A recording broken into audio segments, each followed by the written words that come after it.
N'était finalement pas une super idée de commencer l'enquête par la tour d'Argalion. Les oracles ont annoncé la prophétie un peu partout en terre de Fang, et quand nous sommes arrivés sur place, il y avait déjà plusieurs compagnies d'aventuriers qui y attendaient pour entrer dans le donjon.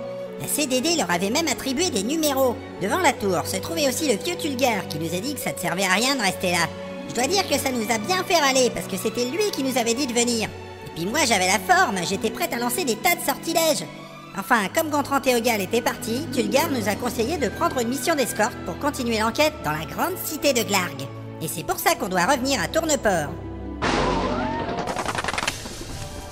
Bon bah voilà, on marche encore dans la forêt. Pas la peine d'en rajouter. Oui, c'est vraiment pas la peine. Je te fais remarquer que toi, tu n'as pas été couvert d'insultes par un groupe de nains. Bah évidemment que non, c'est des nains. Pourquoi ils voudraient m'insulter? Ah bah si tu veux, je peux trouver plein de raisons. Moi aussi. Non, ça ira bien. On a déjà perdu assez de temps et j'en ai vraiment marre de toujours supporter vos disputes stériles.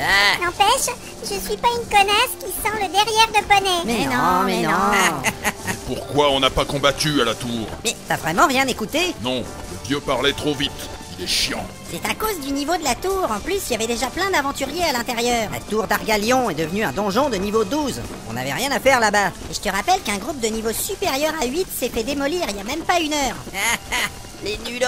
Ils étaient sans doute moins nuls que toi. Le sorcier a perdu un bras à cause d'une commode piégée. T'imagines? Ah, c'est juste un sorcier. C'est une mauviette en robe de chambre avec un bâton. Tu peux respecter un peu la profession après tout ce que j'ai fait pour toi. Hein? On avait dit qu'on arrêtait les disputes. Bon, vous êtes chiants là, on s'est encore fait carotter, mais je suis certain que tout ça ne serait jamais arrivé à Goltor l'Intrépide. Qui ça? Ah mais ouais, vous le connaissez pas en fait. Bon, il faut que je vous raconte. Je suis sûr que c'est un gars qui avait une barbe, une cotte de maille, un casque et une hache. C'était pas compliqué. Quand on voyait Goltor, on savait tout de suite qu'on n'avait pas affaire à n'importe qui. Il avait de la stature, il s'en laissait pas compter par des nazes ou des vieux qui l'envoyaient n'importe où. Lui, c'était le genre à inventer lui-même ses propres quêtes et il avait besoin de personne. D'ailleurs, on raconte qu'il a jamais fait partie d'aucune compagnie d'aventuriers. Peut-être que personne ne le supportait. Mais non, c'est parce qu'il inspirait la peur. Imaginez, il foutait la trouille aux guerriers humains. Alors vous imaginez, avec les orques et les gobelins, c'était même pas la peine. Tenez, par exemple, un jour, les peaux vertes ont creusé une brèche sans le faire exprès. Ils ont déboulé dans le quartier est de la mine de Jambfer. C'est chez moi, mais à l'époque, j'étais pas né, bien sûr. Eh bien, ils ont voulu mettre à sec la taverne, mais Goltor se trouvait là par hasard. Par hasard. Un nain qui serait par hasard à la taverne, donc. Tout à fait. Il en aurait tué plus de 50 en une après-midi avec pour seule arme une chope à bière. C'est le genre de gars que personne pouvait prendre au dépourvu. Il avait toujours un temps d'avance sur tout le monde. C'est quand même lui l'inventeur du bouclier triangulaire. Ah, j'aurais aimé partir à l'aventure avec lui, ça aurait été quelque chose. Pas la catégorie qui se promène à pied dans la forêt ou dans les lichens. Il avait construit un chariot métallique avec des lames sur les roues qu'on peut encore voir au musée de l'artisanat. C'était tiré par des sangliers de combat et avec ça, il pouvait traverser des troupes entières d'ennemis sans s'esquinter un seul doigt de pied.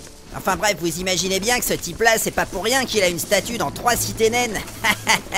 Oui, on imagine. On suppose également que l'histoire n'est pas finie. C'est bien vrai. Je vous ai pas raconté comment il a réussi à relever le grand défi du culot. Ça ne m'intéresse pas. Eh ben je m'en fiche, ça intéresse les autres. En fait... Alors c'était en 554. À l'époque, Goltor avait déménagé dans les mines, un peu à l'est de Jambfer. Il était en rogne avec le gérant du stock de minerais. Bon, mais ça c'est pas forcément intéressant. C'est vrai. Un puissant seigneur liche s'était éveillé d'un sommeil de 800 ans et avait décidé de renouer avec les vieilles traditions de son époque. Eh ben. Il empalait les gens autour de son château et récoltait leur sang avec lequel il faisait de la sorcellerie et levait une armée pour conquérir le monde et empaler encore plus de gens. Chacun ses loisirs. Ça consiste en quoi, empaler les gens? Eh bien, C'est un genre de rituel pas très sympa. ouais, on peut dire ça. Enfin, moi, je suis pas vraiment sûr de savoir parce que j'ai appris cette histoire par mon père et je n'ai pas tout compris. Toujours est-il que ce genre de coutume ne plaisait pas à notre héros. J'ai nommé Goltor l'Intrépide. C'était le modèle de guerrier qui sauve les autres et qui devient riche quand même. Ah oui, ça c'est pratique. Il fallait trouver une idée pour relever le défi du culot, qui était un des 8 grands défis de la tradition à l'époque. Alors il a parié avec ses potes à la taverne qu'il irait écrire tapette sur le bouclier du seigneur liche Razmor Wushrog. C'était le méchant dont j'ai déjà parlé. Mais en quoi est-ce que c'était supposé régler le problème de l'empalement? Effectivement, se faire torturer par un seigneur liche, avec ou sans graffiti au bouclier, ça donne toujours le même résultat. Bah disons qu'à l'époque, il pensait que Razmor allait mourir de honte, parce que chez les nains, c'est ce qui arrive quand quelqu'un se fait gribouiller son bouclier. C'est un genre de tabouret. Un tabou? Ouais, un truc comme ça. Et si je crois deviner, en fait, il n'est pas mort de honte. Bah non, en plus il était déjà mort, c'était une liche. Mais ça non plus, personne ne le savait. Ah, tiens. C'est après que les humains sont venus expliquer que les liches c'était des sorciers morts-vivants. Enfin, ça n'enlève pas grand-chose à l'exploit. Parce qu'il a réussi. Évidemment, c'était Goltor. Il est entré dans le château à l'aube avec un petit pot de peinture et il est ressorti en courant quelques heures plus tard.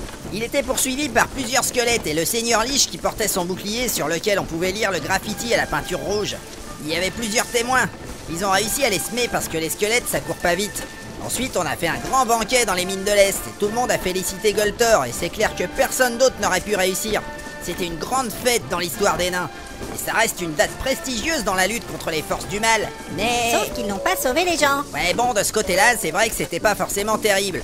Razmor a profité de sa sortie pour mettre à sac 3 villages, mais finalement, il a été stoppé par les magiciens humains. Enfin, ça c'est pas très intéressant. Et puis j'ai pas appris la suite de l'histoire. C'est toujours pareil, les histoires de nains. Ils font les malins, mais au bout du compte, il ne se passe Je rien. t'emmerde, je te fais remarquer que ta dernière histoire elfique pourrie parlait d'un gars qui fabriquait des peignes. Les peignes étaient magiques. C'était nul quand même. C'est vrai que c'était pourri. Ouais. Enfin, après tout ça, faudra pas vous plaindre que les humains ne s'intéressent pas aux autres cultures.